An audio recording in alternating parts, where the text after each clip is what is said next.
আজকে সবচেয়ে বড় খবর শিলচর সংবাদের পর্দায়। ধলাইয়ে পুলিশের মাদক বিরোধী সাঁড়াশি অভিযান, 266 গ্রাম হেরোইন সহ 3 পাচারকারী গ্রেপ্তার।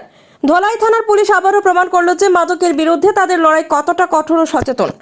গোপন সূত্রে পাওয়া তথ্যের ভিত্তিতে একটি দল পশ্চিম সপ্তগ্রামের জবা ইটভাটার সামনে অবস্থান নেয়। কিছুক্ষণের মধ্যে সন্দেহজনক ML 117077 নম্বরের একটি সুইফট গাড়িকে থামিয়ে তল্লাশি চালায় পুলিশ।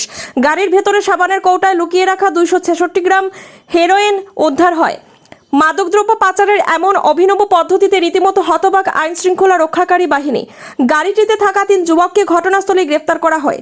তারা হলেন কানুল হক চৌধুরী বয়স 24, আব্দুল কালাম লস্কর বয়স 30 এবং মিনাল হুসেন চৌধুরী বয়স 27।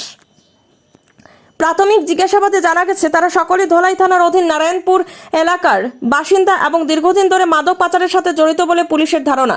ওসি কুলেন্দ্র হুজুর জানান, আমরা মাদকের বিরুদ্ধে জিরো টলারেন্স নীতি গ্রহণ করেছি। ধৃতদের বিরুদ্ধে মাদকদ্রব্য নিয়ন্ত্রণ আইনে মামলা রুজু হয়েছে এবং তদন্ত চলমান রয়েছে।